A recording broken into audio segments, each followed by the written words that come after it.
Post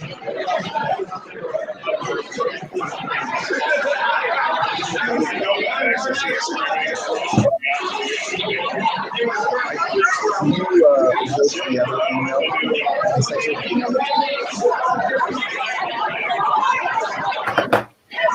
There's another email.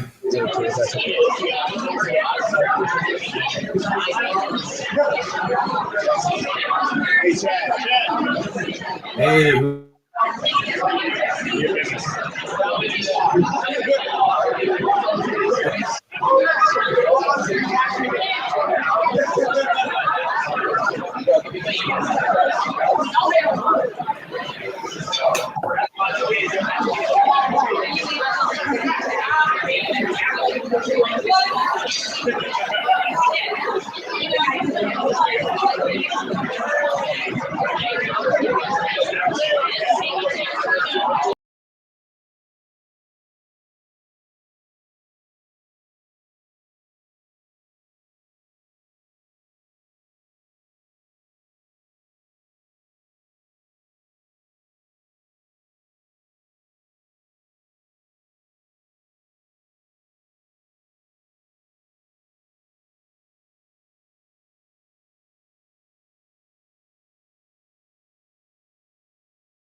You guys ready?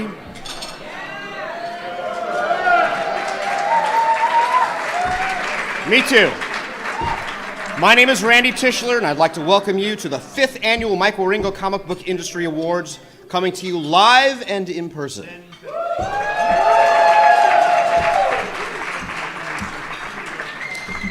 This year, thanks to the help of the Comic Corps and Word Balloon folks that helped us create the virtual stream. You have to be at the show to understand that reference. Helped us create the virtual event last year. We're both live streaming to a number of outlets and enabling some of those that could not be with us physically to participate virtually. I'd like to take a moment to name drop Johnny Rose, who helped us behind the camera last year when we broadcast from the Previews World news desk at Diamond International Gallery's Sapphire Studios. As soon as we ended the stream, I realized I had not taken a moment to thank him. We really appreciated his assistance.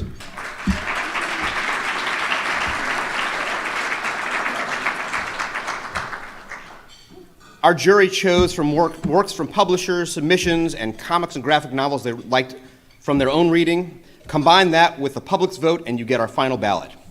While not everybody will win their category, being selected for nomination is an accomplishment. Diamond Comics distributors alone sent out 9,454 comics and 4,134 original graphic novels and trade paperbacks in 2020, which doesn't take into consideration alternate distribution channels, self-publishers and crowdfunders, or the vast field that is webcomics. If you see something listed here, it means that either the jury or the public felt it was worth putting on the ballot more than something else. If you haven't already, go check out these creators and the titles. Bear with me as I take a moment to thank everybody that helped make the Ringos happen this year. I'd like to thank and recognize a number of staff people to begin with. Steve Conley for the graphics and webmastery. John Gallagher for the program and the presentation you're watching on the screen. Josh Gold for the awards that we'll be handing out tonight. David Jeffrey is responsible for the sponsorships as well as the entire banquet you're enjoying tonight.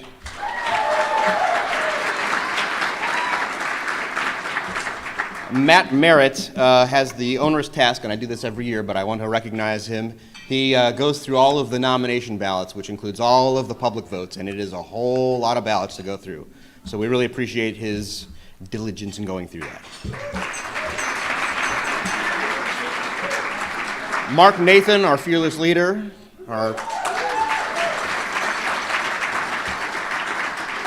and Chad Ramsden, JD, and John Suntris, the virtual production team.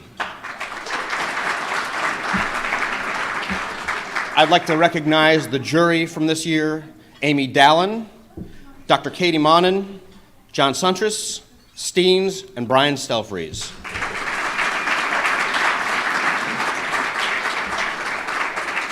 They had a lot of books to read, and I think we really crowded their living space. Thanks to the perennial jurors, as always, Todd DeZago, Craig Russo, Mark Wade, and Matt Wieringo.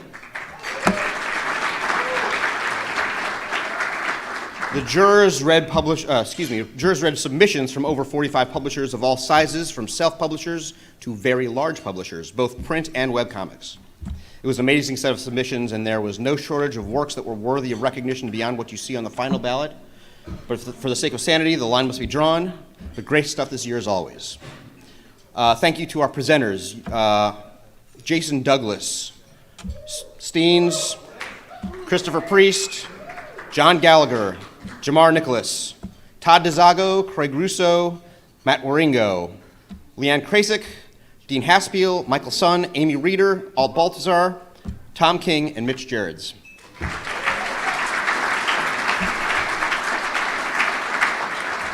And very important, a huge thanks to our sponsors, the Baltimore Comic-Con and Cards, Comics, and Collectibles, Boom Studios, Tapas Media, Webtoon, SourcePoint Press, Rocket Ship Entertainment, Geeky Love, Scholastic Graphics, some of them are in the room, Scholastic Graphics, Jeppy Family Entertainment, Heavy Metal, and Valiant Entertainment, as well as our gift bag sponsors, Abrams Books, Boom Studios, Diamond Select Toys, Gemstone, Heavy Metal, Image Comics, Rocket Ship Entertainment, Scholastic, SourcePoint Press, and Valiant Entertainment.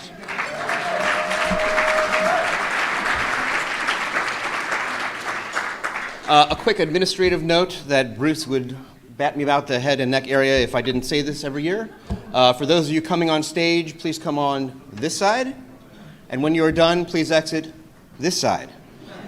Bruce is going to take photos of all the winners and presenters. And you'll see those pictures online. So thanks very much, Bruce. And with those recognitions out of the way, please put your hands together for our keynote speaker, Aftershock Comics Vice President of Sales and Marketing and Industry Vet, Steve Rotterdam.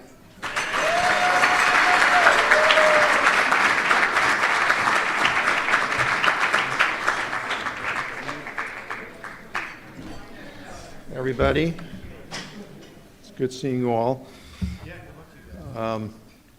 I don't know about you, this is the first time I've worn a suit in about 2 years. Actually, it's the first time I've worn pants in about 2 years, so it's kind of nice. And being that most of what, and I think some of you can relate to this, so much of what we do on a daily basis these days is done by Zoom, it is wonderful to see you all from the waist down. Especially you, John. All right. Thank you, Randy. And thank you, Mark and Shelley, and everyone associated with Baltimore Comic-Con.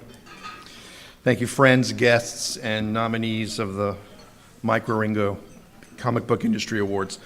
Now, I know what many of you are thinking about right now. Those who know me well and have been at meetings where I've been asked to speak are probably thinking, oh no, we're going to be here until midnight. My crab cakes are going to get cold. Well, have no fear. I've got a script, and I'm sticking to it. The rest of you are probably thinking, who the hell is this guy? Did someone die? Couldn't they get anyone else? I know that because that's exactly what I thought when Mark called me and asked me to do this. I mean, I never knew Mike Wieringo personally. Well, that doesn't matter, said Mark. What could I say that would matter to the people in this room? You'll think of something, said Mark. Tell that story of how you met Neil Adams when you were 13 and asked him to draw dirty pictures of Lorna Dane. Don't worry, I'm not going to tell that story. Maybe later. And he said, yeah, come on, it'll be good for your career. And I said, what career? I'm in comics. I'm not going anywhere. And that's what I'd really like to focus my remarks on this evening. Everyone in this room has just come through the most unanticipated, unpredictable, and unprecedented period in our lives. And we're not out of the woods yet. But the world is different. This business is different. The supply chain is broken. It'll get fixed. But when? And at what cost? We know there will be casualties at the shop level, at the fan level, at the publisher level, and at the creator level. Are we ready for that? Can one ever be ready for that? The distribution landscape is insane. It's like an entire deck of 52 cards have been thrown up in the air and only 2 have managed to land so far. There's still a lot of uncertainty in the atmosphere. Oh, and please be sure to hold on to your programs and napkins after the dinner. We're going to have to collect them at the end of the night and recycle them so that DC can get the latest issue of Mr. Miracle out.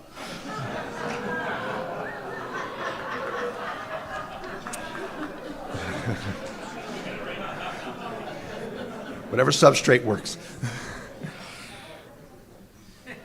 All along the way over the last 18 to 19 months, amidst all this mishigas, exit points have made themselves evident to each of us. This is your chance, State Flash. The plane's on fire. You know that parachute you've been holding on to? This is the time to bail out. But very few of us did. For whatever reason, and there are thousands of reasons, we stayed. We're still here. We're in comics. Less like a career than it is a calling. We're not going anywhere. But though we're not going anywhere, we're not sitting still.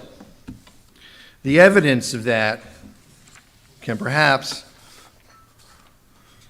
best be seen and felt in the variety, quality, originality, and inventiveness of the works and creators nominated and celebrated here tonight. From where I sit, comics past, present, and future is in good hands. From where I sit tonight at the table that I'm sitting at, I'm overwhelmed with how positive the future looks. As varied, diverse, introspective, and enthusiastic a set of hands as they've ever been.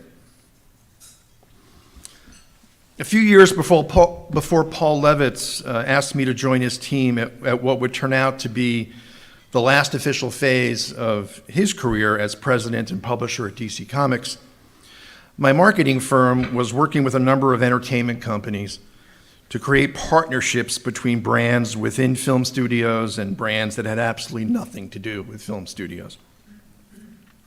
One of my clients was the retail division of Warner Brothers Consumer Products. We were working on ways to integrate members of the Justice League into Walmart. I admit that. You know, something like Aquaman representing sustainable fish, Walmart's commitment to sustainable salmon fishing. And I kid you not. Batman sort of representing the automotive sections at Walmarts across the country. Flash being used, to symbolize express checkout, which was new at that time. Yeah, really. You should crucify me now. One afternoon, I received a phone call from a member of the Warner Brothers team who asked me if there were any characters of Hispanic origin in the DC Comics universe. Warner Brothers calling me, asking if DC had any Hispanic characters. This was mid-2000s. The term Latinx was not in vogue. So I said to them that there was this character called Vibe. He was from Puerto Rico. Everybody hated him. And they killed him off, so I don't recommend him. And then there's this character called Fire. Now, she's from Brazil, so I'm not sure she technically identifies as Hispanic. Plus, whenever she's on fire, a green fire, mind you, she's essentially naked. So after a few more minutes of discussion, my Warner Brothers client says to me, "Why do you know all that?" To which I responded, "Why don't you?"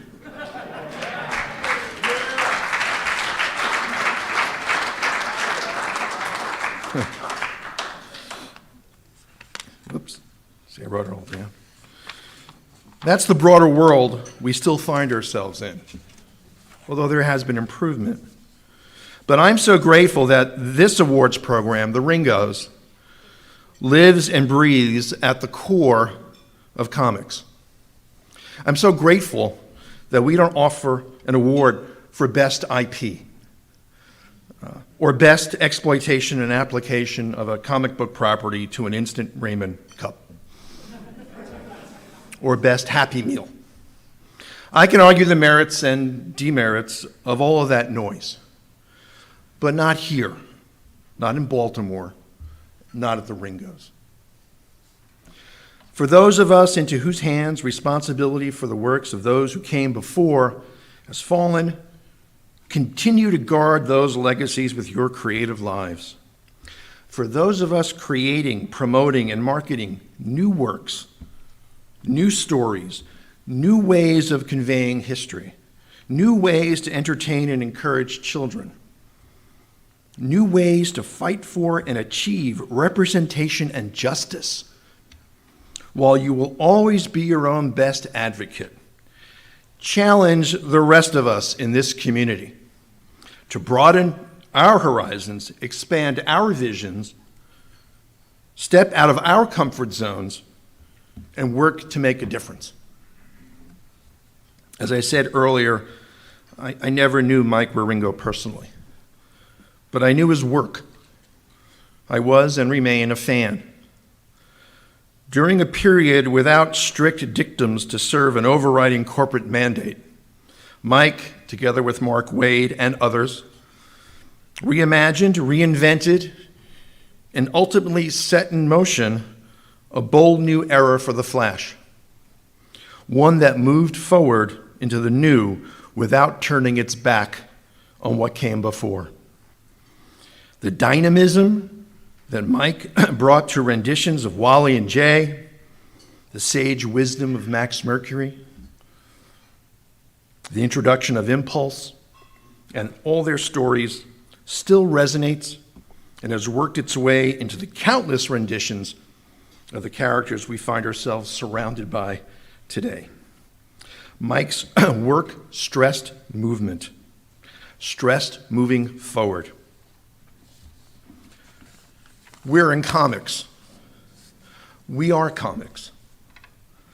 And while we're not going anywhere, let's continue to move forward, ever forward. Thank you, and enjoy your dessert.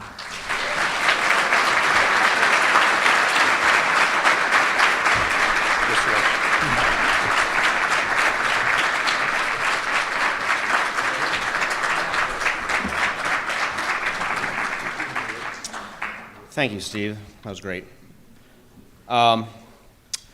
Those of you in the room looking at your program guides will note that Carl Kessel was supposed to be one of the presenters, and as is the theme of this year, which some of the attendees that were waiting in line today may not have got the memo, we have to adjust and adapt, and there was a COVID potential scenario in his daughter's school, and he had to cancel his appearance. So, with that said and that out of the way, please welcome to the stage Ringo nominees, Jason Douglas and 2021 Ringo juror, Steens. All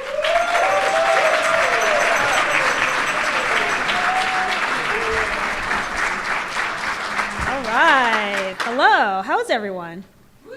I like it. Excellent. So my name is Steens. I am a cartoonist and editor and professor and not just a triple threat in life, but also here, got judge, presenter, and nominee. So I think I know what I'm talking about. I'm going to be presenting some of the awards tonight along with my great co-presenter here, Jason. I'll let him introduce himself. I am suffering from a little bit of inferiority complex because I am only a double hyphenate. My name is Jason Douglas, and I am very honored to be here tonight, not only as a two-time nominee for my very first book, Parallel, from Source Point Press, but because this is a pretty intimidating room to be in with a lot of people who I consider my heroes, and now I'm supposed to consider my peers. It's a tradition on this stage, my understanding, to share an interesting Mike story if you've got it. Mine's a little atypical. I, like some of you, never got the honor to meet Mike, but Mike has been with me, and we go back a long way. I did not come out of the ether as a fully formed 40-plus-year-old author out of nowhere. I've been a public school teacher for the last 22 years. Thank you. And my first 13 years I spent in elementary school. And the moment I walked in there at basically the turn of the century, I had a problem. It broke my heart from day one, and that was the issue of kids who became reluctant readers because they were below grade level readers, and the stigma and the shame attached with being so. And I didn't see a solution, and I banged my head against that problem for a couple of years until I realized that the solution to the problem was right in front of me. Okay? You could walk around my classroom, my third graders and my fourth graders in those years, and literally during silent reading time, a kid below grade level, a grade level or two, would be reading a 700-page novel upside down or backwards because they were ashamed to have something appropriate in their hands. And like I said, I couldn't figure it out. But the answer was right in front of me. It was in my collection at home. It was at my LCS. And so with cons, just like this one. It was comics. And so I went on the hunt. And I will note, just before Scholastic got on board, I brought comics into my classroom. I beat them to it, nobody cares. And doors opened. Magic happened. You could put a comic book in front of a kid in their hands, any grade level at all, any reading level at all, and there was no shame. There was no stigma, because kids know, for 90 years have known what we know, and so many adults in our lives haven't figured out yet, that comics are good and comics are literature. And so, like I said, I went on the hunt, and the very first book that I brought into my room, the very first book that engaged those kids, was a little fantasy masterpiece by Todd and Mike called Telos. And let me tell you, some of you have probably done some shopping this weekend looking for your keys. Telos was the key to unlock the door to something more magical than I've probably ever seen in any of my classrooms in 22 years. It changed the world for so many kids. And Mike and Todd were first. Now, more came in after that. Some of those people are here tonight and at the con. David Peterson and Jim Shooter books and Garth Ennis books. Before you gasp, no, I did not put Preacher and the Boys in the front hands of third graders. He writes children's books too. Get your minds out of the gutter. But Mike and Todd were first. Yes, it's an honor to be here as a nominee. But the true honor for me tonight is to be associated on any level with an award named after a man whose talent and monumental work changed the lives of not only me as a teacher, but literally hundreds of young people whose doors to their lives and their achievements would have been closed without him.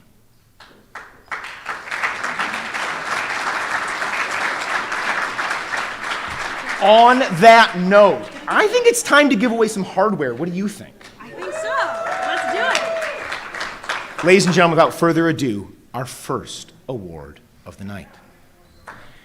This category is sponsored by Geek Love, and the nominees for the 2021 Ringo Award for Best Nonfiction Comic Work are Banned Book Club, Iron Circus Comics; Chasing the Bird, Charlie Parker in California, Z2 Comics; Come Home Indio, Street Noise Books; Dancing After 10 from Fantagraphics Books; Grateful Dead, Origins, Z2 Comics; Kent State, Abrams Books; We'll Be Home Soon Again, Dark Horse Comics.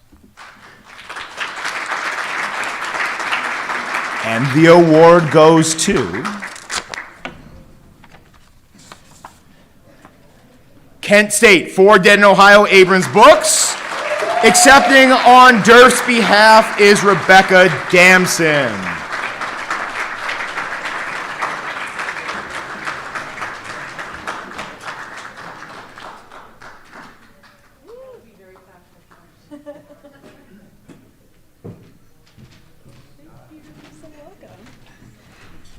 When Durf found out that I was going to be here and said you can accept any awards on my behalf, I thought he was joking. And then he said, if I win anything, get up there and sing a song, which is not going to happen. Durf sent a note. It says, thanks, everyone. This is an awesome way to end a pretty crappy year. This story of Kent State means a lot to me, and I'm glad it resonated with so many, and I am very grateful. And then he put, if I win more than one, you're on your own. So we'll see. Thanks, everybody.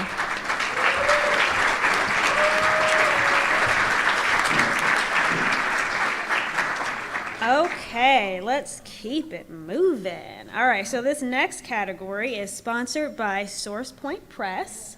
Yeah. And the nominees for the Ringo Award for Best Colorist are Toyin Jayton Moby, Laura Alred, Tamara Bonvillain, Aladdin Lee Grant Rutledge Collar, Jacob Phillips, Joe Todd Stanton, and Christian Ward. All right. And the award goes to Tamara Bonvillain.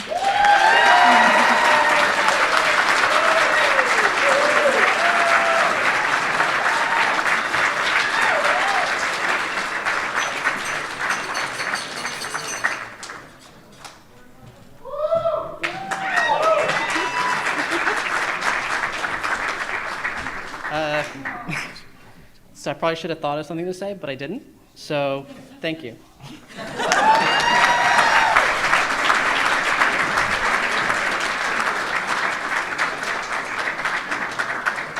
Best two-word speech ever. Award number 3. This category is sponsored by Graphics, and the nominees for the 2021 award for Best Kids Comic or Graphic Novel are Akisi, Even More Tales of Mischief, Flying Eye Books, U.S., No Brow Press. Cat Kid Comic Club number 1 from Scholastic Graphics. Jupiter Jet and the Forgotten Radio, Action Lab Entertainment. Max Meow, Cat Crusader, Random House. And the Berhapanauts, First Blood, Black Caravan Scout, and Twins from Scholastic Graphics. And the award goes to Twins from Scholastic Graphics. Steens and I are going to accept this award on Graphics' behalf. They say thank you. All right, thank you. All right. The next category is sponsored by Heavy Metal. And yeah, we love heavy metal. And the nominees for the Ringo Award for Best Original Graphic Novel are Buried But Not Dead, Source Point Press. Kent State, Abrams Books. The Loneliness of the Long Distance Cartoonist, Drawn and Quarterly. Moms, Drawn and Quarterly. And Pulp, Image Comics.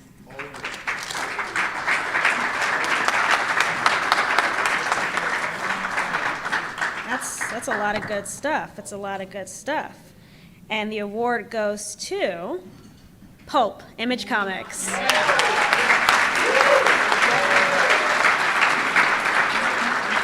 And accepting on behalf of Pulp is writer Ed Brubaker.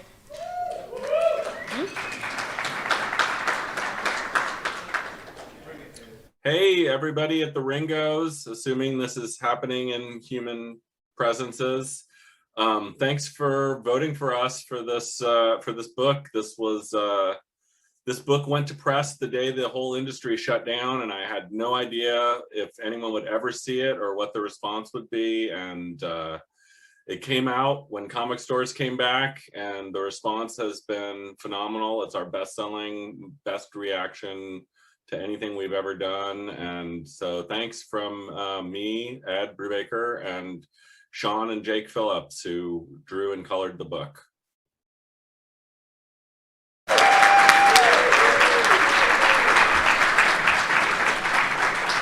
Award number 5.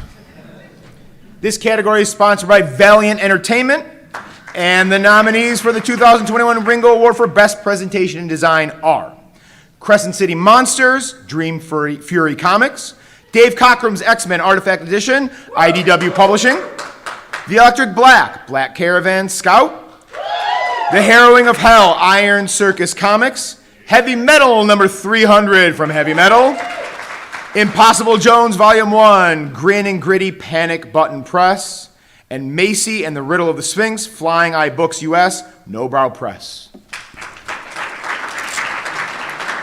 And the award goes to Dave Cockrum's X-Men Artifact Edition, IDW Publishing.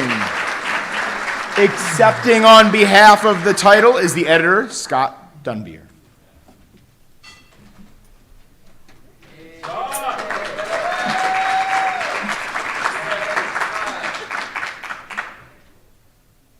All right, hello Baltimore. I wish I was there with you.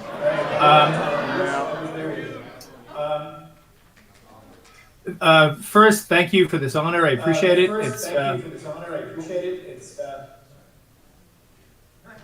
Oh, sorry. I'm hearing a delay. You're in real time. Keep going. Okay. All right. Hang on a second. Okay. First, thank you for this tremendous honor. I'd like to thank Randy Dahl, the designer of this book, for always giving his all. Thanks to all the art collectors, the dealers, and the collectors who allow me to scan their wonderful and expensive originals. But there's one person especially I want to thank, and that's Katie Cockrum for her support and incredible generosity in graciously donating all of her royalties on this book to the Hero Initiative.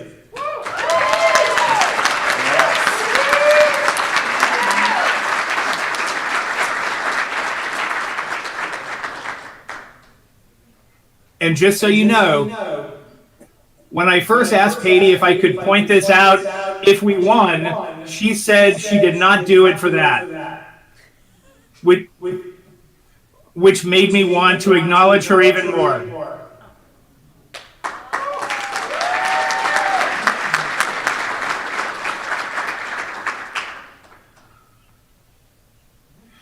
And I would ask you to follow Katie's lead and make a donation, whatever you can, in Dave Cockrum's name to Hero Initiative.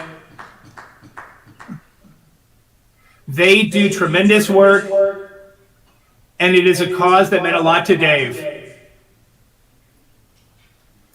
And finally, I'd like to dedicate this award to Katie Cockrum.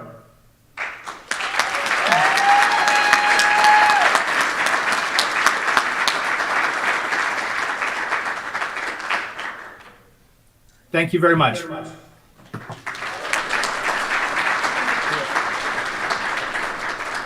All right, thank you guys for letting us present the first 5 awards. It was really cool up here, and I didn't sweat as much as I thought I would. So thank you again.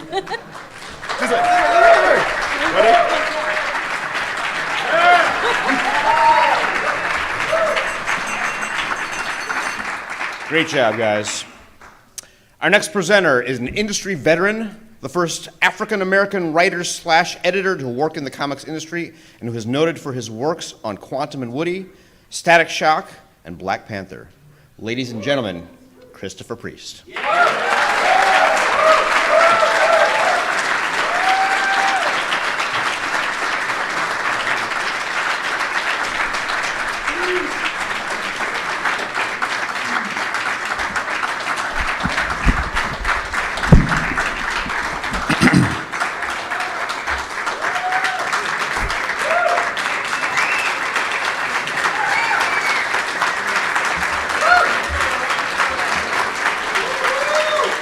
Thank you, I appreciate it. Let the church say amen. Let the church say amen again. Before we get started, I have a brief announcement. Official memo from DC Comics. From, date October 23rd, 1990. From James Owsley, editor, DC Comics, extension 846. To Terry Cunningham, Dick Giordano, Bob Greenberger, Roger Rivera. I would like to establish a penciling rate for Joe Quiescence Seda of 75 big dollars a page. Joe is an extremely talented newcomer who shows a lot of promise. I would like DC to review his performance in 6 months and consider him for a more substantial pencil rate. I would also like to establish Joe's pencil cover rate at $110. Please let me know if there's any problem. Thank you very much.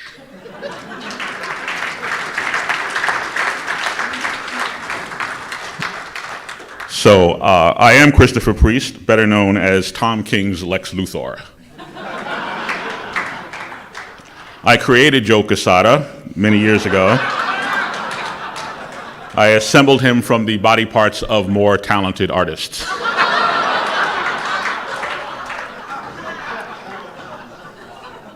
If any of you read the Ray comic book, the Ray series that we did, I based a lot of that character on Joe. When I met Joe, he looked like the Ray. He was this skinny kid, broke, girl problems, lousy apartment, anything you read in the Ray. You know, maybe not the scene where he takes a bath with his clothes on, but I don't know if he did that, but pretty close. But he was just this great guy, and I immediately saw, the potential in him, and he just showed up at exactly the right time. It's one of these stories. It's one of these things you can't make up. Where like I had nothing to offer him when we showed up at DC, but while he was in the office, I had an artist call up, and he started making all these demands. And I won't tell you who the artist is. Well, maybe if you catch me in the hallway, But this artist called me up, and he wanted a bigger dressing room or something. I don't know. He was making these demands, things I couldn't give him. And I said, I'd like to give it to you, but I can't. Well, if you can't do that, I quit. I said, you quit? He goes, yeah, I quit. And I went, oh, okay. And I hung up the phone, and I sat there for a minute, and I went, hey, is that Quesada kid still out there in the hallway? And it began this beautiful relationship. Okay, so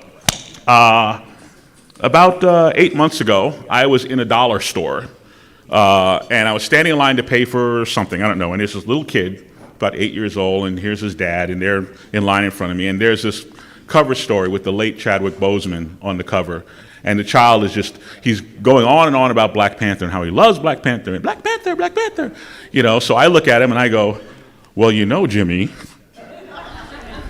I created that character. And the father turns around and looks at me and he's like, what an awful lie to tell to a child.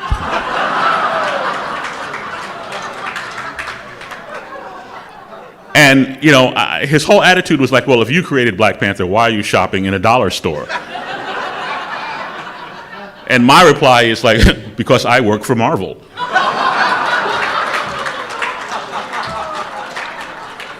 So, of course, Stan Lee and Jack Kirby created Black Panther. I'm not trying to take credit for anything. I loved Stan. Stan was my friend. I'm proud to call him my friend. I love Stan to death. I have the utmost respect for Stan and Jack. But as you know, you all work in the industry, these characters have lots of mommies and daddies. And we had Don McGregor, and we had Roy Thomas, and now we have the great Ta-Nehisi Coates and other people who have come along, Brian Stelfreeze and so forth. But Black Panther, as we know him today, as the mass market knows him, was born in this little cul-de-sac at Marvel, this little semi-autonomous zone at Marvel Comics called Marvel Knights.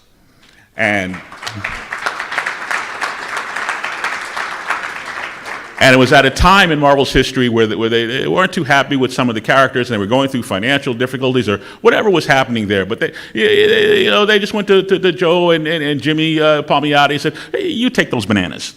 We don't. You take that Daredevil, Inhumans, the Black Kitty. You go do what you're going to do. Okay, and they went and they made history with it, with every last page of it, because these guys loved Marvel, loved Marvel's legacy, and they just built that shop into something amazing that we've never seen before. And then, I turned my back on this guy for a minute, and next thing I know, he's my boss. And then he's editor-in-chief, and then, he gets promoted to, Kylo Ren or whatever, whatever he's running down there. But we've been friends for a long time. This is a guy that I love and admire. and trust, and probably still owe money to. But he's the guy that helped rescue Marvel from bankruptcy, helped build a real enduring, lasting legacy, so much so that the corporate giants swooped in and stole it all away. But we're really grateful to have him. He's a giant in the business. He's my friend. And now he is the recipient of this Lifetime Achievement Award, which is around here somewhere. And I would like everyone to just kind of recognize my friend, Joe Quesada. Wow. Yeah, sure.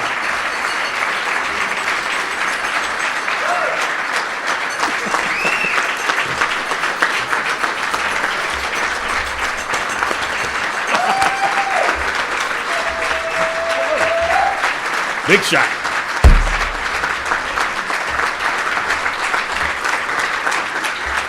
Oh, come on, no. Wow, okay. I had a Ringo story, but let me just say, first of all, thank you. Thank you for this, and thanks to the Hero Initiative. First, let me talk about the Hero Initiative. They do God's work.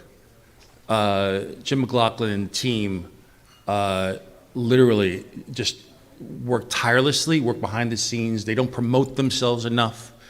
So please, whenever you can, whatever you can, give to the Hero Initiative. And it doesn't have to be money. It can be time, volunteer at conventions. They do incredible work. Priest Jim.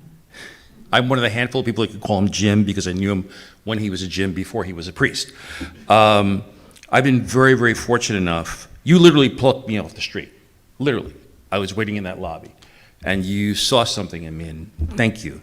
I've been fortunate enough to have some great mentors in my life.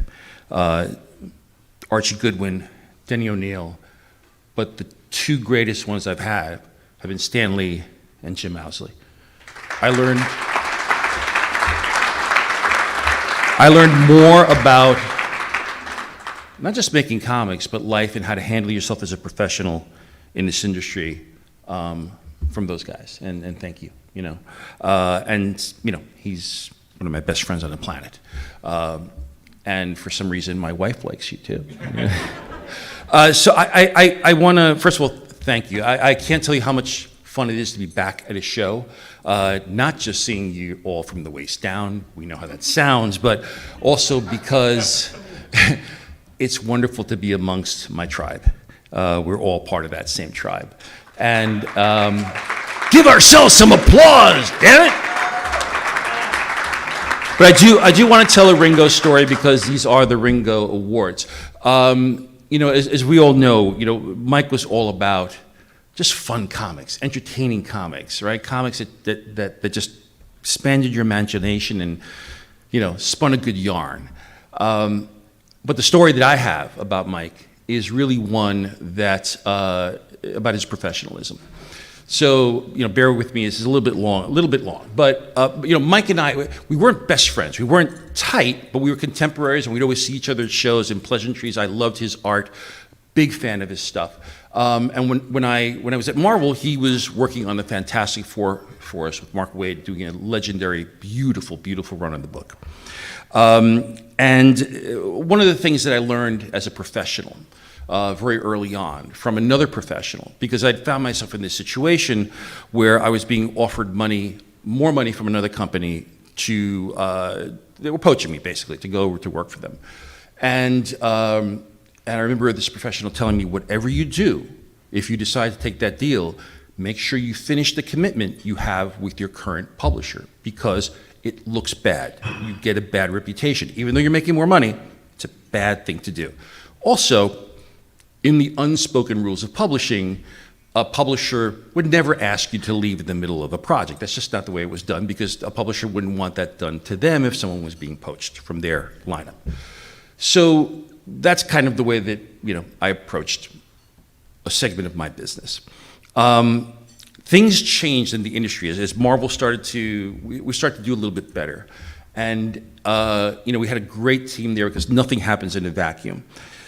So we were starting to gain a little bit of success, and our distinguished competition had to sort of do something to spark their business, and they hired new folks, and the management sort of methodology changed, and suddenly they were aggressively approaching our talent and going after them, but the methodology was different.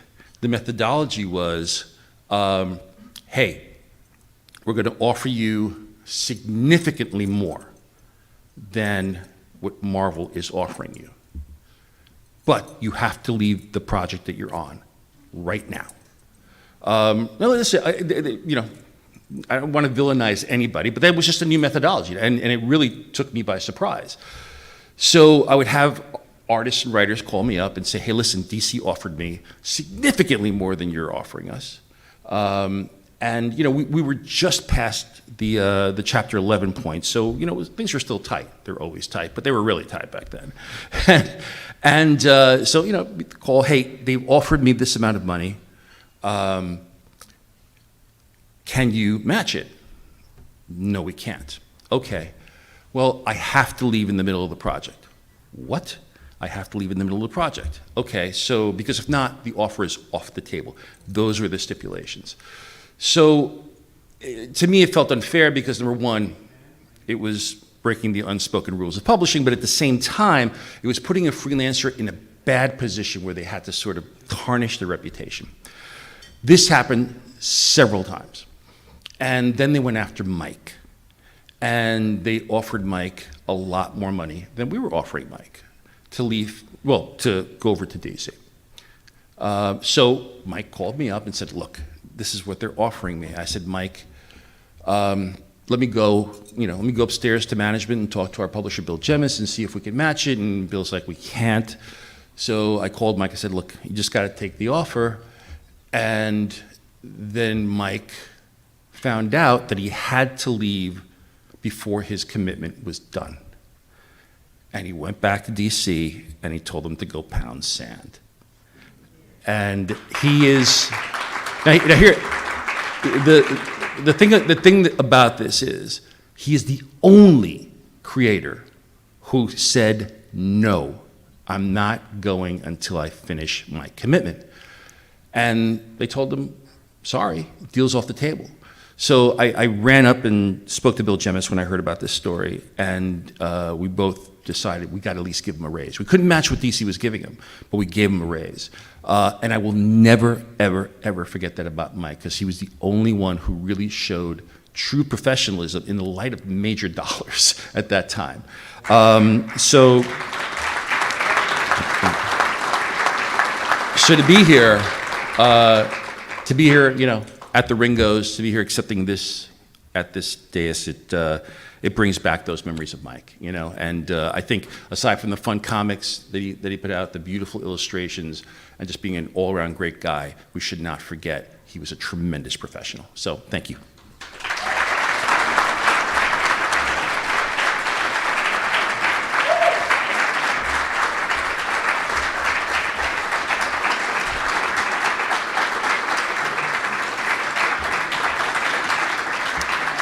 Thank you, Christopher, and congratulations, Joe. Our next two presenters have helped us out before. You're looking at John Gallagher's work on the screen and in your program guide, and he's a nominee this year. And Jamar Nicholas helped us out with our 2020 virtual Ringo Awards event. Please welcome them to the dais.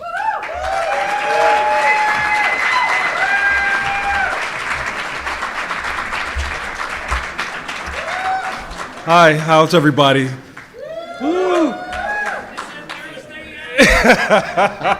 Oh yeah, Art, how are you, brother? I'm so excited to be here, guys. Thank you so much. What's really exciting to me is to be able to share the stage with my man, John Gallagher. Give it up for John. I'm really excited to be up here with John because this is John's year. If you know Max Meow, Cat Crusader is the mascot of Baltimore Comic Con this year. These are on your programs. Excited. That's great. Well, I'm so excited to be up here with Jamar. I've known Jamar for years, and actually had a couple meals with Jamar and Ringo at the same time. And it's it's so exciting to be up here. I'm especially excited. You know, Jamar is a professor of comics. He's an all right. You may have seen him online with his coffee talk with Jamar. And, you know, he is a masterful podcaster with Mike Manley and just some great stuff. And I'm especially excited because Jamar has a new book coming out next year, Leon The Extraordinary. The Extraordinary. I won't mess that up. From Scholastic Graphics. Thank you. And, you know, I'm taking cues from John because his magnificent series at Random House Graphics, Max Meow, we're just like putting it up. And also was a nominee for, but you didn't win, though. No, Sorry. no. Actually, I feel really bad. Not for me. I'm just honored to be nominated. But I do feel bad for the audience because, you know, I had some great cat puns. Some of which I'll read here. Do you have to do that? Possum. Terrific. No. Catitude. No, please. Please put your phone down. You know, it's kind of a bummer. I mean, like, I might feel better if, like, you would do just, like, one cat pun for me. Nah, I'm sorry, bro. I can't do it. Okay. Don't be like that, man. No, it's fine. It's fine. Just go ahead. Cat got your tongue, John Gallagher? Hey! Okay, please forgive us for that. All right, cool. Let's get this started. Thanks for not leaving when we were up here. So let's get this started. This category is sponsored by Webtoon. Woo! And the nominees for the 2021 Ringo Award for Best Artist or Penciler are Josh Adams, Jamal Campbell, Elsa Charretier, Hansa Art, and Sana Takeda. And the award goes to, this is my favorite part. Yo, there's nothing in here. Oh, hold on. I got you. All right, facts. Best Artist or Penciler, Jamal Campbell.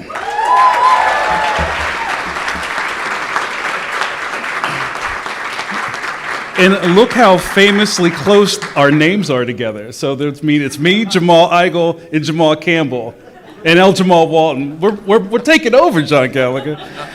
Jamal couldn't be here tonight. We'll proudly accept this award on his behalf. Thank you very much.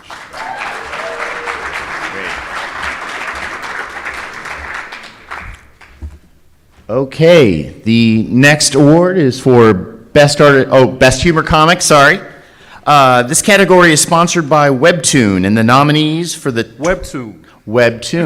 For the 2021 Ringo Award for Best Humor Comic are Akisi, Even More Tales of Mischief, Flying Eye Books, Snowbrow Press, Archimaniacs, DC, Billionaire Island, Ahoy Comics, Loving Capes, The Family Way, Miracle Press, IDW Publishing, Metal Shark Bro 2, Assault on Hamzig Island, Scout Comics, Moms, Drawn and Quarterly, Wicked Things, Boom Studios. And the award goes to Metal Shark Bro 2, Assault on Hamzig Island, Scout Comics. Accepting the award are writers Bob France and Kevin Cuff.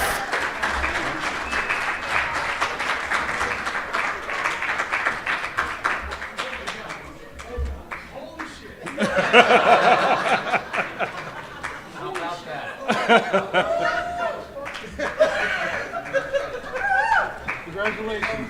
This is clearly a shock. No. This is clearly a shock. Take this. I'll take it. This is clearly a shock. We were not expecting this. Not at all. I have no idea what to say, so I'm just going to say thank you. Walter Osley, who is the artist, couldn't be here. Chaz Pangburn, who is the letterer and editor, could not be here. So I can't speak. I'm sorry. I apologize. I am genuinely excited. Hey, Chaz is here. I've never met Chaz in real life. But we can see him on the computer. The funny part is, I live in Cincinnati, Ohio. Chaz lives in Covington, Kentucky, which is right across the river. I've never met him before, and this is the first time I've ever seen his face in real life. So that's amazing. I've talked entirely too long. Thank you so much. Thank you to my wife, who's amazing, my wonderful kids, and this is fucking amazing. I just want to thank my family for always being supportive. Thank you. And thank all of you.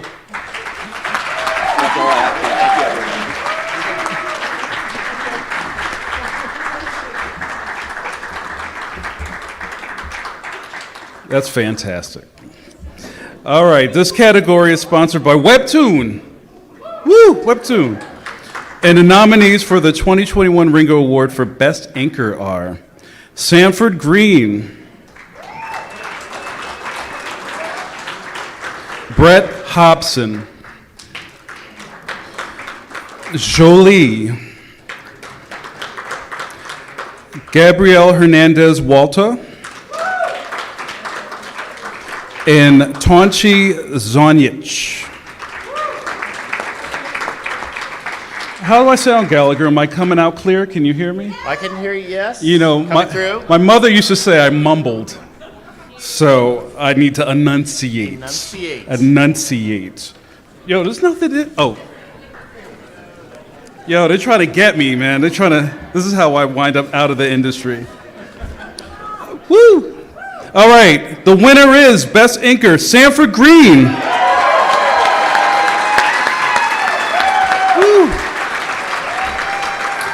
Accepting this award on Sanford's behalf is Rocket Ship Entertainment publisher and president Tom Eckel.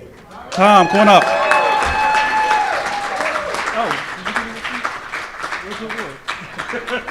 I'm sleeping. Come on, Randy. All right, here you go, brother. Congrats, bro. So Sanford, I just told him he won, and he texted me earlier in case he would win. Very wordy. Thank you. God bless and good night.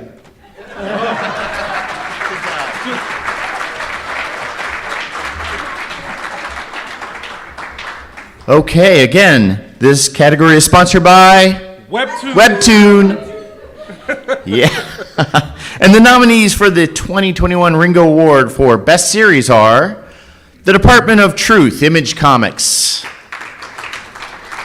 Far Sector, DC Comics; Lore Olympus, Webtoon; My Deepest Secret, Webtoon; Usagi Yojimbo, IDW Publishing; Wonder Woman, Dead Earth, DC. And the award goes to... See, that's how they tried to get me. Yeah, I know. Look. Usagi Yojimbo, IDW Publishing. Is anybody coming? I don't think so. Oh.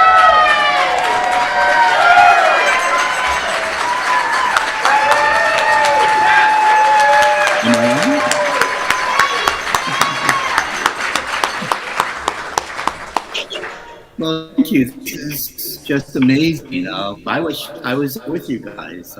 Baltimore's one of my very favorite conventions, so this is great. I've been doing Usagi for 37 years now, and I'm just glad because I get to do what I love to do. But fans are wonderful. I have to thank my readers and thank all those who voted for me. This is just incredible. So thank you. Have a great time in Baltimore, guys.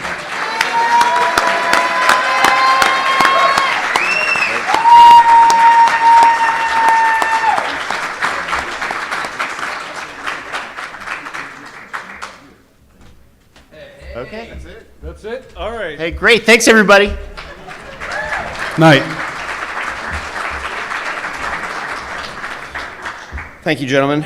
Just a quick note to the follow-on presenters. Every time that we bump this podium, apparently it is pushing it to the next slide, and so it's popping up the winner before we announce them.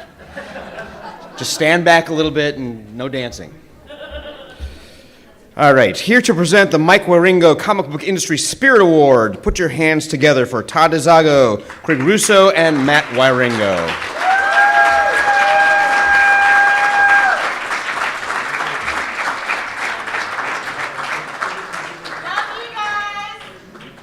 Love you too.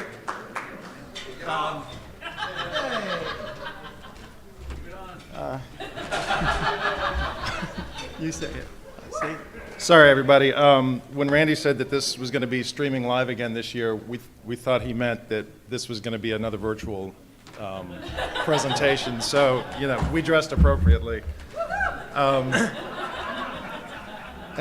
I did want to say that I'm sorry, but unlike Mr. Rotterdam, I kind of am here because somebody died. So.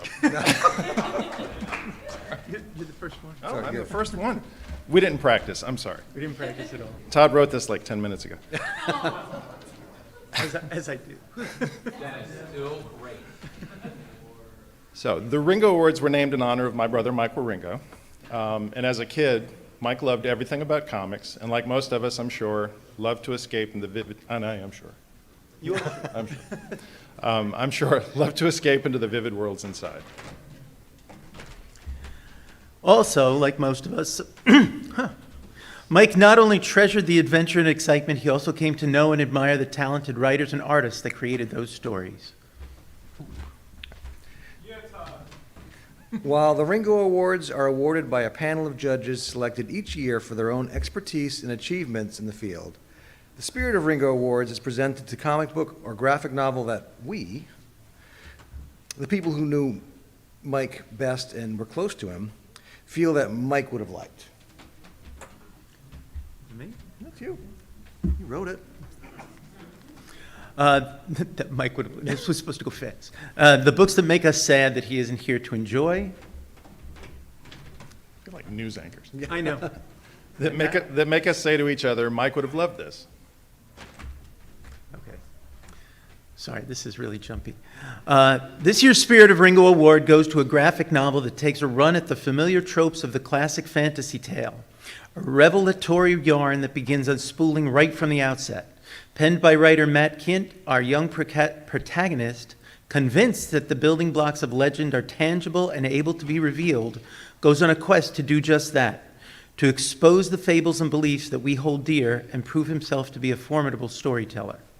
The wide-eyed Ansel's journey takes him through a variety of colorful and magical realms, all brought to gorgeous life by artist and my old college roommate, Matt Smith. And while some of those lands may seem familiar to the seasoned fantasy fanatic, there are traps and snares in each, both practical and emotional. We are very happy to present, along with our absent fourth, Mark Wade, this year's Spirit of Ringo Award to Folklords by Matt Kint and Matt Smith. And I hope that this will prompt them to do a volume 2 as soon as possible because I'm dying to read it. And I don't know if you all noticed, but it was in the gift bag. Like they knew how awesome that book was. Apparently, neither of them are here to accept the award, but Craig and I were nominated earlier, and we have a speech prepared. No, we don't. Anyway, thank you very much. Have a good night.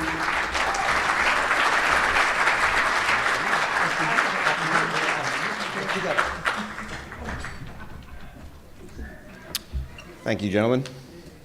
I actually thought they were going to be a part of the virtual awards. Suspect we'll have something after the fact.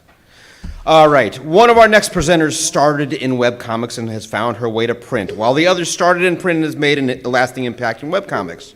Please put your hands together for Leanne Krasik and Dean Haspiel.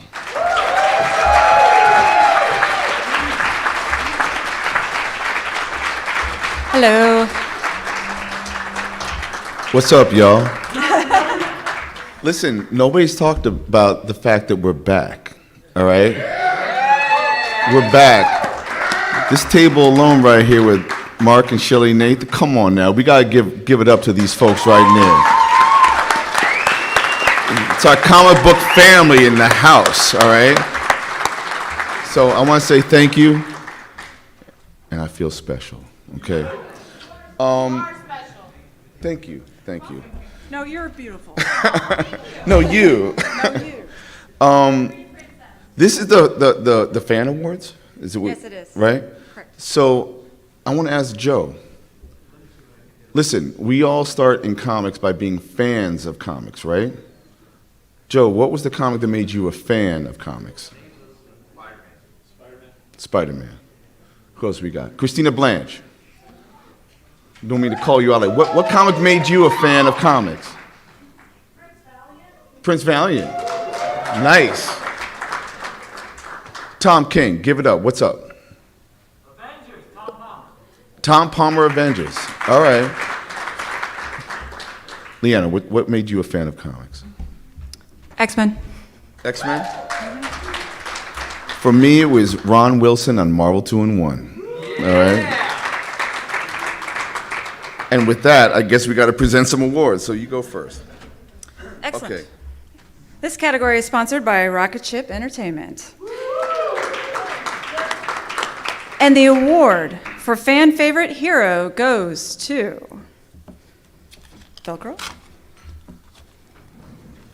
Yes, thank you for the drum. Fan favorite hero, Persephone from Lord Olympus.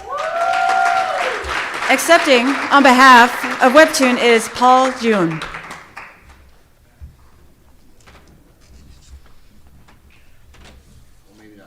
Maybe not. Except on their behalf, right? He's not popping up on the screen. On second thought, accepting on behalf, we are happy to accept this on their behalf.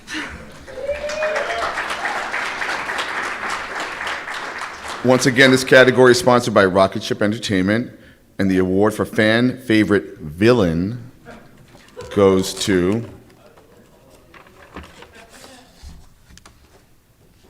Emma, My Deepest Secret from Webtoon. Accepting on behalf of Webtoon is Paul Jun.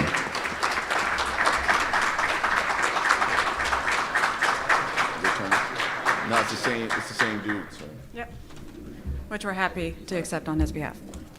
And again, this category, the next category, is sponsored by Rocket Ship Entertainment, and the award for fan favorite new series goes to, drumroll. Thank you. I used to be a drum major, so. New favorite series, Midnight Poppyland by Webtoon. Accepting on behalf, we'll be happy to accept this award on their behalf. Thank you. Oh, we got it. Paul June.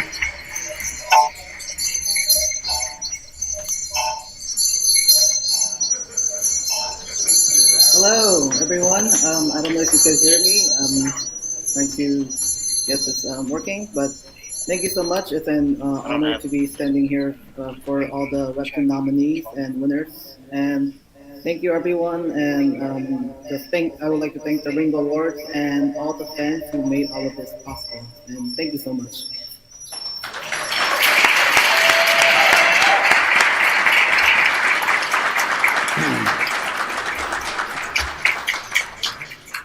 Once again, Rocket Ship is rocking this category. All right, so fan favorite for new talent goes to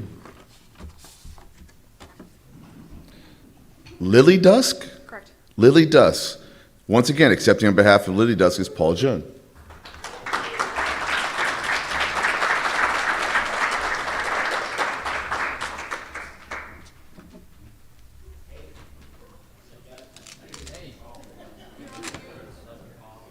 Now, and it's an honor to be part of this great award with so many creative people inspiring me. Thank you so much.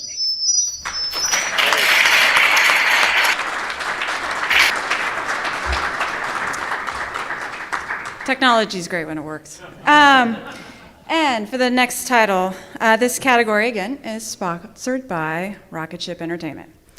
And the award for fan favorite publisher goes to Rocket Ship Entertainment. Accepting this award is CEO and publisher Tom Akel.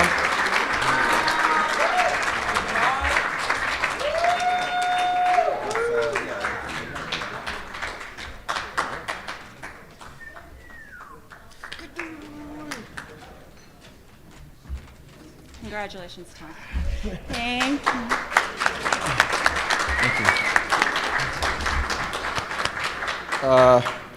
All right, I'll say more words than Sanford, but he did want to add, say what and wow. So that's back to the Best Inker Award. I'm gonna try to do some thank yous really quick because I'm afraid someone's gonna realize they've made a terrible mistake and take this away from me. So I guess just first thank you to all the creators we work with. Both of you so much. My partner, Rob Feldman, our company partners, Legendary Entertainment, Tapas, Simon & Schuster, Crown Studios, and Stanley's Power Entertainment for having faith in us. Thank you to a few people who helped we've only been in business two years. This is not normal, probably. So thank you to Matt Hawkins, Philip Sublique, Robert Napton, Camille Zhang, Oriana Leckert, everybody at Kickstarter. I'm forgetting John Boy Myers, people who really helped us form this company, without whom their guidance and advice, it wouldn't exist. And then, and especially, obviously, this is a fan-voted award, so just thank you so much for 2 years of just unwavering support from an army of fans buying our stuff. We wouldn't be here without you as a company, and I mean, this is just silly. So, and sorry, if they're watching at home, my God, thank you to my wife and my children, especially for allowing me to turn our garage into a fulfillment facility throughout COVID as we got this off the ground with 6 pallets of books and Uline supplies. That doesn't happen anymore. Now everything's in a warehouse. But yeah, thank you so much for your kindness and patience with me as we built this thing. Thank you so much, everybody.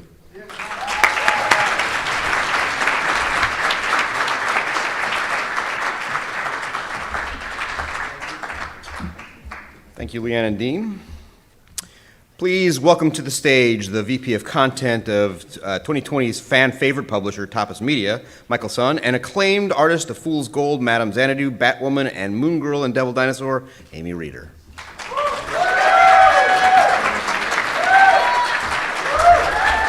Hello. Hello, everyone. All right.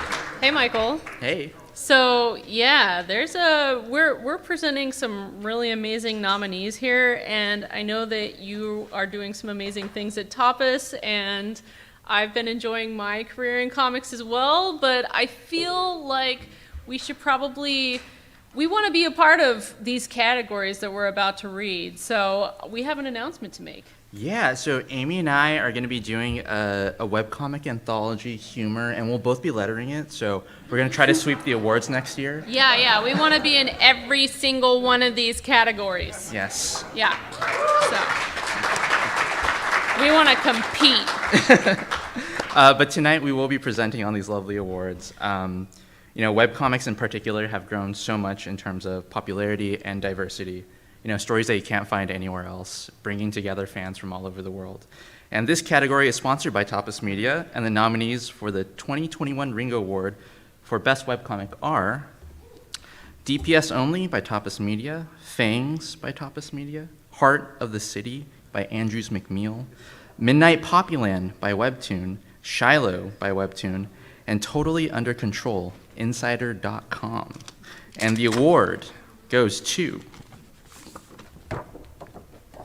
Fangs by Sarah Anderson.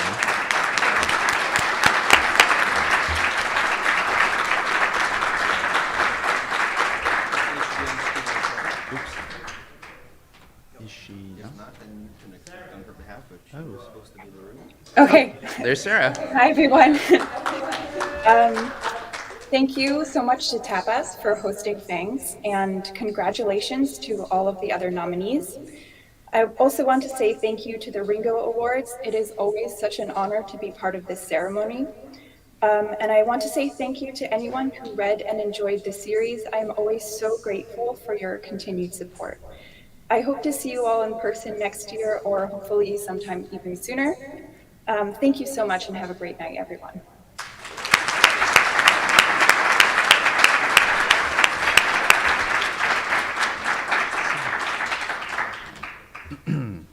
This next category is also sponsored by Tapas Media, and the nominees for the 2021 Ringo Award for Best Humor Webcomic are The Abominable Charles Christopher at carlkerschel.com, Bagel High, Instagram.com, Yo-Yo Robot, Beware of Toddler, bewareoftoddler.com, Cassandra Comics at Tapas Media, Cursed Princess Club at Webtoon, The Middle Age, SteveConley.com, Sarah Scribbles, Tapas Media, and XKCD at xkcd.com.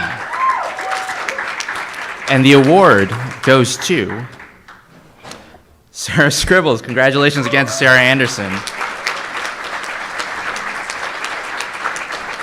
Hi again. I really was not expecting to win twice, so I don't have anything super clever to say, except that I am so grateful to have won, especially when some of the other nominees are some of my heroes and are just incredible artists. So thank you so much. Have a great night.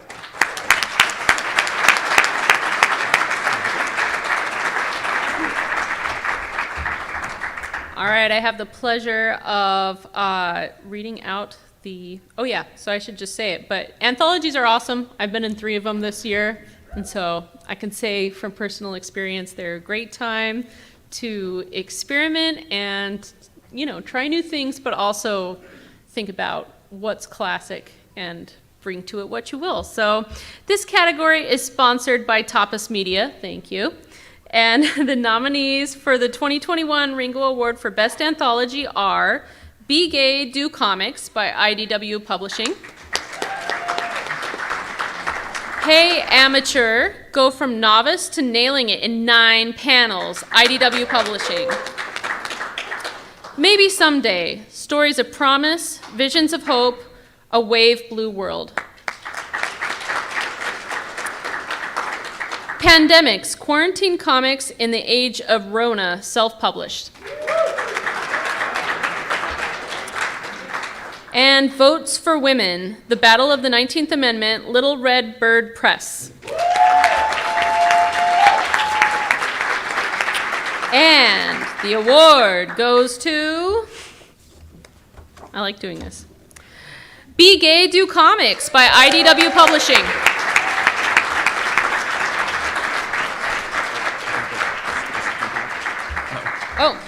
Accepting is IDW Senior PR Manager Keith Davidson.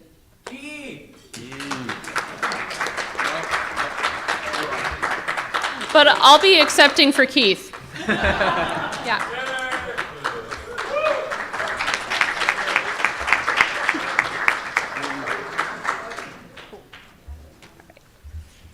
And should I read the next one? Yes. Okay, cool.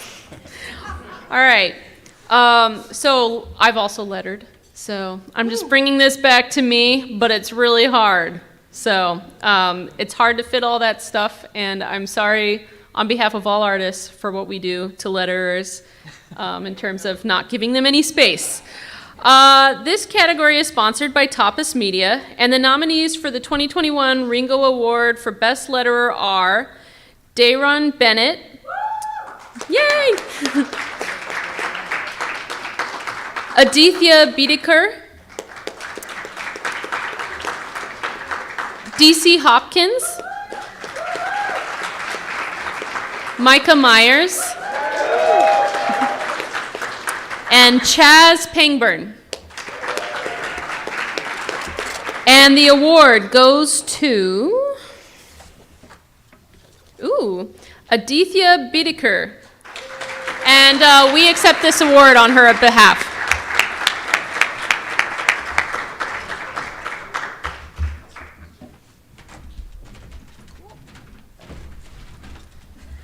Thanks, guys. All right, we're getting there, guys. Our next presenter is renowned for his work on kid-friendly books with such titles as Patrick the Wolf Boy, Itty Bitty Hellboy, Tiny Titans, I knew I was going to do that, and DC Super Pets. Everybody please give a big "Aw, yeah" for Art Baltazar.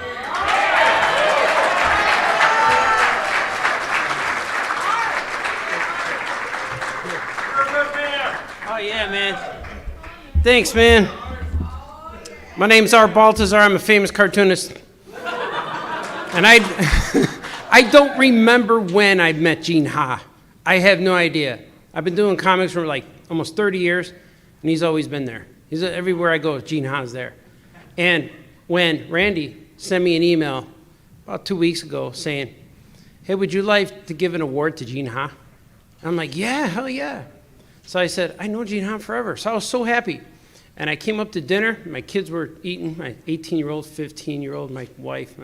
We're all sitting there. And they're like, what was that? Why are you so happy? I said, okay, I'm going to Ringo Awards. It's the first time I'm going to Baltimore in like 10 years. And I'm up for a nomination, but I also get to give an award for a friend of mine. And they're like, oh, cool, who is he? I said, it's Gene Ha. And they said, what has he done? I'm like, I don't know. I said, but I've known the guy forever. He has of course he works for Marvel, DC, Image, Dark Horse, IDW. He probably worked for everybody. But I had no idea what he does. And my daughter says, Daddy, how can you know your friend who's an artist like you and you don't know what he does? I'm like, I never asked them. I'm like, the only way I know Gene Ha is every time I sign a kid's sketchbook, they find a blank page and I see one of Gene Ha's drawings. And it was the first time I ever saw someone draw with gray markers. I'm like, what are those markers? Those are cool. And I found out they're Copic markers, and I'm like, oh, I want to do that. And then I found out they're too expensive, so now I'll stick with my Sharpie and crayon. And then my kids are like, well, you got to find out. So I went and I was about to Google, and I'm like, no, I don't want to ruin what I have. I don't want to ruin it. I don't need to know Gene Ha is awesome. I already know he's awesome. I look at these sketchbook, and he draws people, he draws superheroes, he draws awesome Harlequin. I see it all the time. And I know that he did a book called May. That's the first time I ever saw his work, actually, in a comic. He had a Kickstarter, it kicked ass, it did all kinds of awards, or I don't know what it did, but it broke records. He got funded, and then the book went to Dark Horse, and they published it, and I'm just going to fudge. It made New York Times bestseller. I don't know if it did.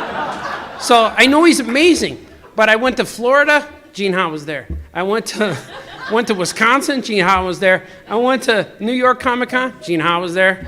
I don't remember when I met him, but he's always been around. He signed at our Skokie store. We have 3 stores, one in Muncie, Indiana, New York. We got one in New York and one in Chicago. And he signed his book. We probably had it for May. I don't know. We just have artists there. I show up and like, who's the guy we got? And they're like, oh, I know that guy. Cool. And so he stayed for our after party. We had a party. We had, can we say drinks? We had alcoholic adult beverages. There's no kids there. I'm a kid's artist. I get weird about that. And we did a video. We're dancing. We're having a good time. He was at our introduction to our store for the C2E2 bash, where people are still mad at me and Franco for doing that party. He was there. And Gene Ha is awesome. And I know he's doing I'm going to tell you, I'm going to spoil right now.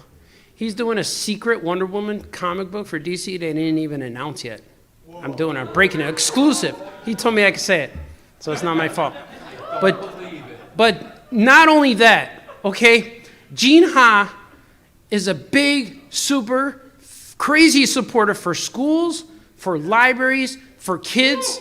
He donates his time to kids learning how to do comics, to kids writing for comics, to kids learning the comic book form. I know that he does all of these libraries and stuff because about once a month I get an email from Gene Ha saying, hey man, this library could really use your cartooning sense. I draw superheroes, but you draw the kid stuff. And I always say, damn it, I can't make it. Damn it, I can't make it. It's either I got deadlines or, that C word, the one that starts with an O, not, COVID. Forget it. I'm not going to say it. I'll get me too. But he sends me every time he's at a school, he emails me. So I'm going to go to one in December because of Gene Ha, and it's going to be in Arlington Heights, Illinois. But Gene Ha is awesome. He does all these things for kids, for schools, for libraries, for literature, for reading, for kids learning things, even if it's just a comic book they're reading. Gene Ha's your guy. And I have to say things. I had it right. My whole speech is these 2 lines. Right. The Heroes Initiative sponsored, and their phrase is helping comics change one day at a time. And I want to present my friend Gene Ha for the Dick Giordano Humanitarian Award for everything he did. So, Gene Ha.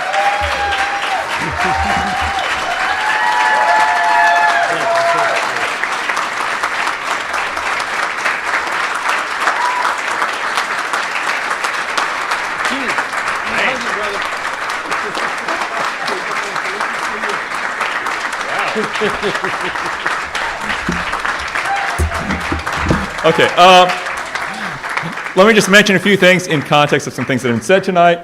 We met at SuperCon. I thought you were a charming young kid, and I hoped you made it in the industry, so I'm glad you survived. You told me never to call you sir. I remember that. You said, "You're a good man, sir." And you said, "Stop calling me sir." Yeah. And yeah, you said, "Yeah, I will stop, sir." Yeah, stop, sir. I'll stop, sir. I met Mike Wieringo, but I never really got a chance to have a good conversation with him because I made the really dumb assumption. Sooner or later, I'm just going to we're going to end up at some dinner table or something like that. I'm going to have a great conversation with him. I'm a huge fan of his work. And as other people noted, he had like the most dynamism possible inside of artwork. And I was so looking forward to meeting him someday, and it didn't happen. I was brought into the industry by the only submissions editor I've ever heard of at worked at Marvel or DC who enjoyed the job, Neil Posner. And I looked forward to meeting him someday. And then he died before I could meet him. Should I also mention Jack Kirby also? Like, I was 2 years into the industry, I was thinking someday I'm going to meet Jack Kirby now. And so there's a list of people I really wanted to meet who I didn't get a chance to. So to literally everyone in this room, thank you for still being alive, even through the pandemic. I am grateful for all of your lives, all of you being here. I want to specifically mention, I had this, after my first projects at DC, I had an editor who was my drill sergeant, who drilled it into my head, drop and give me 20, that wasn't good, drop and give me another 20, of don't let the flash subvert the story. The story comes first, make that work. And after that, the Mike Wieringo genius flash stuff, the pizzazz, the jazz, that comes after you've made sure that the story's told right. That editor's name was Jim Owsley, which took me over 10 years to find out is the same guy as Christopher Priest. So thank you, Mr. Drill Sergeant, Mr. Owsley. Let me see. Oh man, just this is literally humbling because when I started off in the industry, it was at the end of I was at the end of a huge speculation boom. Sales were gigantic. 1 million copies of X-Men #1 sold, and it was usually 20 people buying a single their own copies and then putting them in bags. And every year I worked in the industry for years after that, the comics industry in the United States got smaller and smaller and smaller and smaller. I felt like I was climbing a mountain that was shrinking faster than I could climb it. And as you know, for the last about 12, 15 years, sales have actually been going up again. And in part that's because of people like Mr. Owsley/Priest, who drilled into the heads of those of us who wanted to do good storytelling to make the storytelling work, but also because of all you damn young bastards just bringing out brilliant new stories that are things that a lot of us back then in the early 90s debated and often believed could not work. Just the idea of webcomics being like this huge, giant, surging thing is just like so inspiring. So thank you, all of you, again, brilliant young bastards, for bringing me along for this ride and saving the industry so I can still have a job. I really, really appreciate it. I also want to bring up another group who are really important and who made a huge difference. Librarians. Now, there's a few, There's no better profession out there for getting kids into comics who haven't started reading comics yet, because they're free, the parents are distracted, and then there's just, I forgot the name of the teacher who came up here earlier. As you know, the kids who don't like reading, can be tricked into reading literature if it's in the form of a comic book.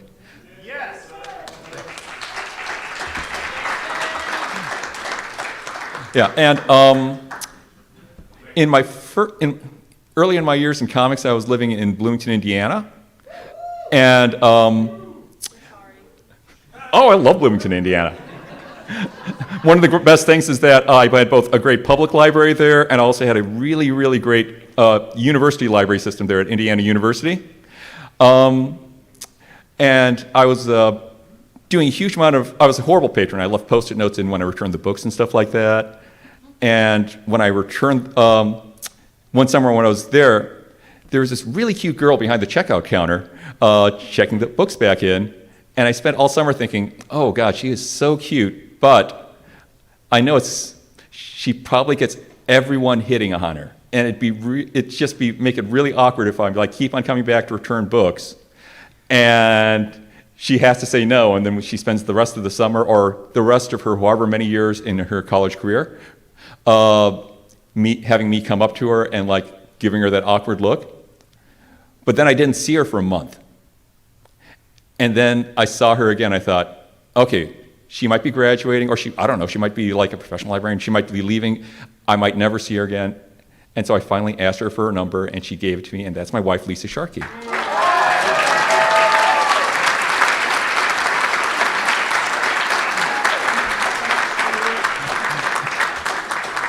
And comics were not a big thing inside of libraries at the time. It wouldn't be for a while, and Lisa helped bring me into the world of comics, or not my world of comics into the world of libraries, helped me understand how to bridge the two.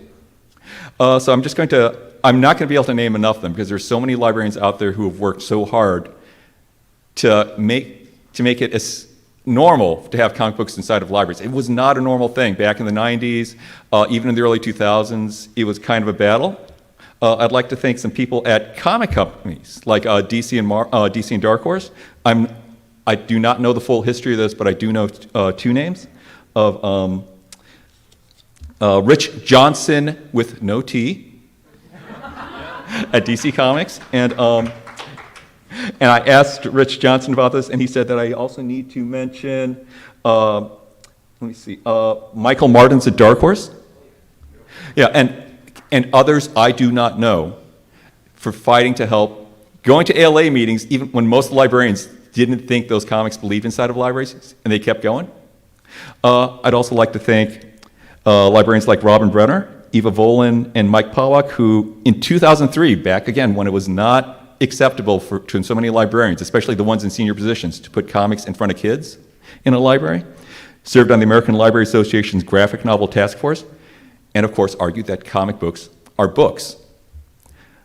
I'm going to single out one person who's at this convention. I don't think he's in this room, but maybe he is. The person who put out a comic book that in 2007 won the ALA's Youth Media Award for the first time for a comic book, Jean Luen Yang's American Born Chinese. If you're in the room, that's great. If he's not in the room, somebody tell him afterwards that I am grateful to him personally. And I'd also like to thank, she's one of a group, but specifically librarian Tina Coleman of the American Library Association, who has fought for over about 20 years to help bring comics into libraries and helped organize the Graphic Novels and Comics Roundtable to establish comics in library collections. Again, in the 90s, I was around 2000, I was thinking this industry is doomed and I don't know what I'm going to do afterwards. So again, I am so, so grateful to all of you guys out there and online who saved my job. Also Joe Quesada thank you for saving Marvel. What he mentioned they were in chapter 11. They were very close to the edge before things turned around there.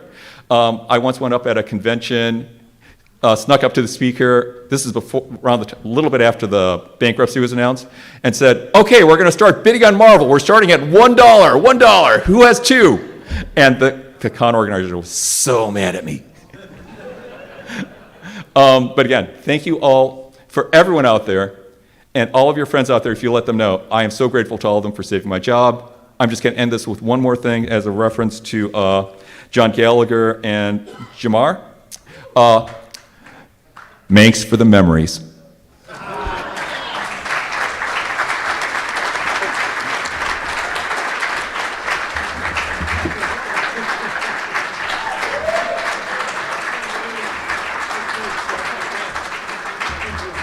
Congratulations, Gene, and thanks, Art, and Jim and Kevin at Hero Initiative. Okay. Our last presenters are 2/3 of the Strange Adventures team, and it's a pretty good bet that's what we're in for here. Tom, do not upset Mitch. Please welcome Tom King and Mitch Gerrards.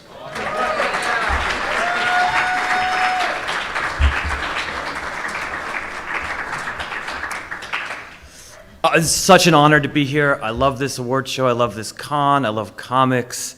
But what I think makes this award so special, this Ringo Award, is that it's named after an artist. You know, our industry is can be very divided between sort of creators, and it's a collaboration, but a lot of people don't really understand the collaboration.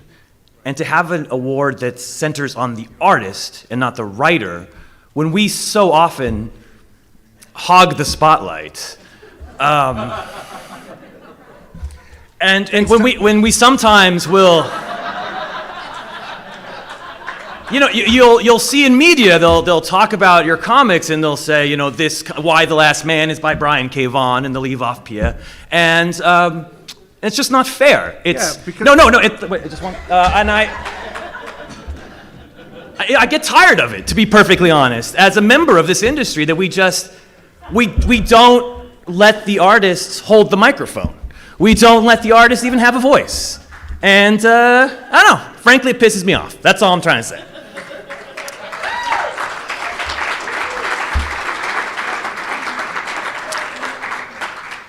So we're gonna move on to the nominees. This category is sponsored by Boom Studios. And the nominees for the 2021 Ringo Award for Best Writer are Penelope Bazou, Anthony Del Cole, Jason Douglas, N.K. Jemison, Marjorie Liu, James Tynan IV, and Ram V. And the award goes to James Tynan.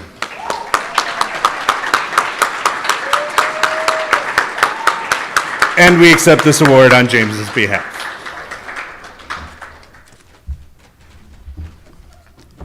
This next category is sponsored by Boom Studios, and the nominees for the 2021 Ringo Award for Best Cover Artist are Giancarlo Bernal, Stephanie Hans, Manhouse,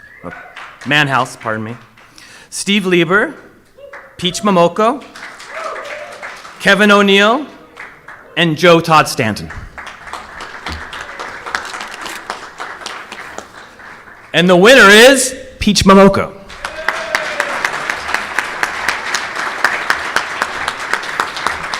We accept this award on Peach's behalf.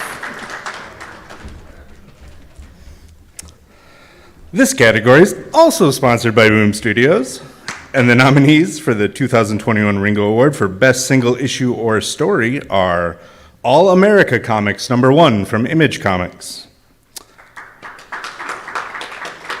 Firefly, The Outlaw Ma Reynolds by Boom Studios, Marcy and the Riddle of the Sphinx from Flying Eye Books and No Brow Press,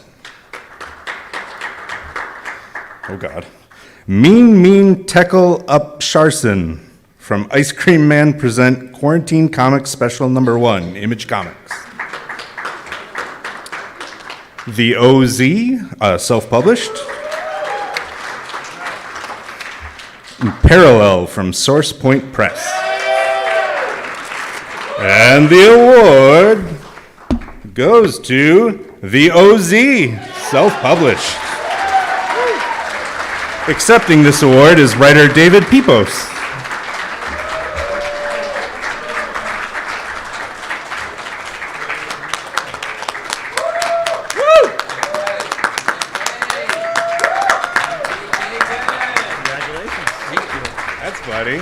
Oh my goodness.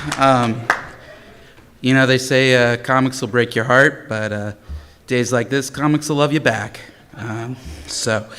Yeah, I just want to thank the OZ's incredible creative team, artist Ruben Rojas, my partner in crime on this book, colorist Whitney Kogar, letterer DC Hopkins, our amazing cover artists Mon House, Rio Burton, Kenneth Wagnon, Anna Wysick, my amazing partner Claire, who none of these books would exist without you, my family, and the Wieringo family. Thank you so much. That's a tremendous honor. Thank you. Good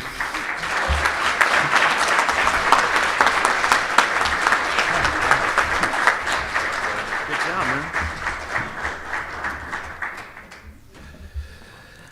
This category is again sponsored by Boom Studios, and the nominees for the 2021 Ringo Award for Best Cartoonist are Durf Backdurf,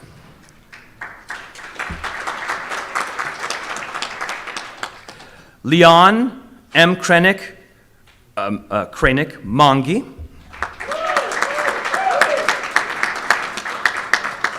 Stan Sakai,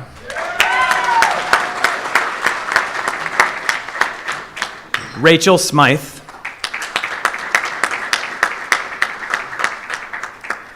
Adrian Tomine, and Sophie Yano.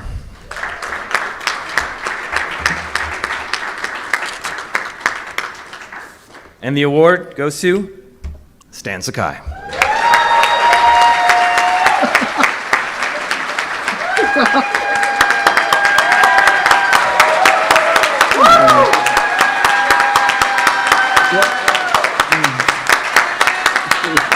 Thank you. This is just amazing. 2 awards. I feel like I should stay home every year. Again, I wish I was in Baltimore because Mark and Shelley threw such a great convention. Like I said, it's one of our very favorites. I have to again thank the readers, my family, Julie, who proofreads everything, and we've collaborated on a few things too. I'd also like to give a shout out. I think David Peterson's in the audience there.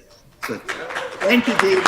You've been doing such wonderful covers for the Saga Classic series. So thank you.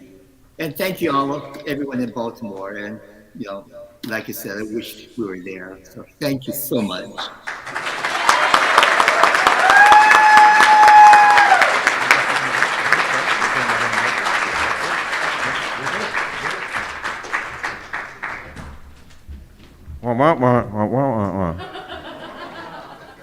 I'm hoping I don't have the opportunity to make that joke again ever.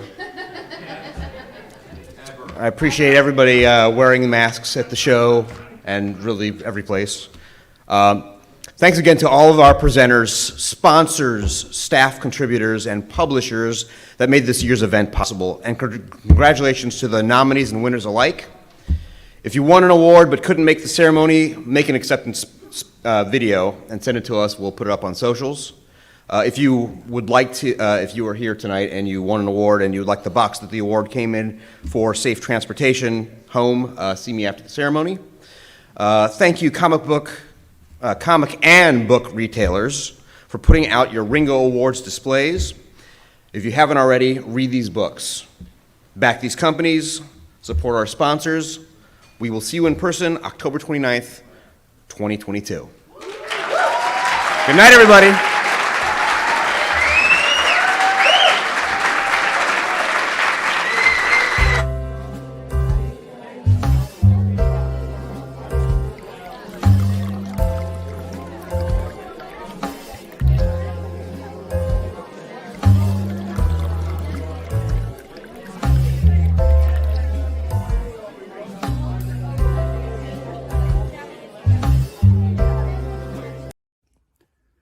Mike was a dear friend and a mentor to me in the beginning of my career. I was a young kid coming up in this business, trying to figure out how to draw, how to navigate, how to stand my ground. And Mike was always there for me to give his experiences. And over the years of our friendship, we spent many, many hours on the phone while we're drawing, laughing, talking about movies, talking about comics, seeing who found the new Olivier Vatine hardcover art book from France. He meant a lot to me. I probably would not be where I am today if we wouldn't have had our friendship when we did. I love you, Mike. I miss you, man. I think you'd be excited to see what all of us cartoony talking animal artists have been able to accomplish because of your inspiration. Love you, buddy.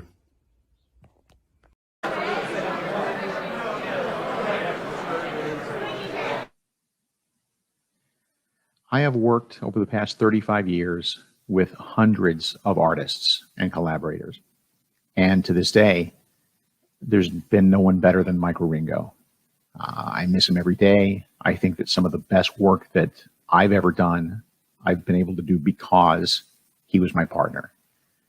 I first knew of him back before the Flash days. I had seen none of his work, actually. I was standing in editor Brian Augustin's office, and we were looking for a new artist.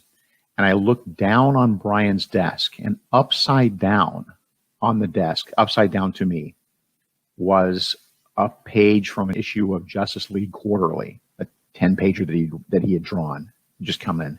And I knew, looking at that page upside down, out of context, I took one look at it and said, that's our guy. And we got a right side up look at it, and it looked even better. But I got to tell you, that was our guy. And Brian loved Mike's art, got a hold of him immediately. And that's what gave me my second wind on the Flash after the return of Barry Allen. He did things with the way you visualize speed, with the way that you visualize that character, that people are still using as reference points. Artists are still using as reference points. And working with him was just a delight. And then we moved over to Fantastic Four and did that for nearly 3 years. And I got to tell you, that, again, one of the best working experiences I've ever had in my life. Mike was always up for the challenge. He enjoyed talking about the stories ahead of time, but he was always hesitant about putting, infringing, quote unquote, too much in my lane, but which is baloney. I mean, Mike was a good storyteller. So I always encouraged him. Let's talk this thing out. As a matter of fact, about halfway through the FF run, maybe a little after halfway through, I just said, look, can we just do plot dialogue now? Can we just do where I just send you the plot and then you work out the pacing in the pages and I'll put in the dialogue later? Is that okay with you? And he was nervous about it, but he was fine with it. And I think it's some of our best work. My favorite memory of Mike on a professional level is that I went to his office once, way early on. I think we'd done like 2 issues of Flash, and I was driving through his neck of the woods, stopped into his studio, and met him for the first time. Swell guy. And saw how he was working. And it was insane. No wonder he was making himself sick working around the clock. He would do real rough thumbnails of every page. And then he would do very, very tight breakdowns at every page. And then he would do very, very, very tight drawings of each page that, not even on the page yet, just on typing paper. And then he would light box it onto a piece of artboard and draw it for the 4th time. And it always looked great. It never lost anything in the translation, but boy, he was just, that's no way to work, dude. You'll kill yourself. He got the confidence not too long after that to really just put the pencil to the paper and let magic happen. He was kind. He was funny. He was always there to talk. And I've never forgotten this, and I will never forget this. We were on Fantastic Four. The then publisher of the company didn't like what we were doing and asked that I be fired off the book. And without hesitation, Mike said, all right, I'm going to. I didn't have another gig lined up. I had other stuff I could do, but he didn't have other stuff he had lined up. But nonetheless, Mike just said, you know what? Mark's gone, I'm gone. And I will never forget, did never forget during our time together, and will never forget that that's the kind of integrity that man had. He was Again, great to work with. His sense of style was strong.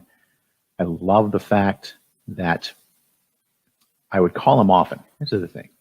As a comic book writer, you want to be kind to your artists. You don't want to continue to make them ask them to draw things that are insane, that would take them forever and they will hate you. So I remember, if I'm going to do like a baseball stadium in a comic book, I'm going to call the artist ahead of time and say, are you good with this? This is a lot of work. And they always are, but they appreciate the heads up. But Mike, I would call him up and I'd say, listen, this scene is in an auto body shop, which means it's pretty complex. Are you okay with that? And he would just laugh and say, yeah, because I've never drawn that before. That was his answer every time to any time I posed something to him that I thought might be formidable to draw. He dove into it with enthusiasm. An infinite library full of infinite bookcases, great. I've never drawn that before. That'll be fun. That was Mike all over. It's been years, and I don't know. It's August 12th will always suck as the day that Mike passed away. And I am lifting a virtual glass to you, sir. You deserve all the accolades that you're getting now. I only wish that you were around to hear them. And I wish that when you were alive, you would have believed that people had cared this much about your work, because they do. Hey everybody, this is Jeff Lemire from Toronto. Wishing I could be in Baltimore for the Ringo Awards with all of you, but it's still great to be nominated, and it's obviously a great honor to be included with so many great creators and other great comics, and to be part of an award ceremony that shares the name of the great Mike Roringo, who was obviously such an inspiration to so many of us. So thanks again, and hopefully we'll be all back in Baltimore together again next year. Thanks.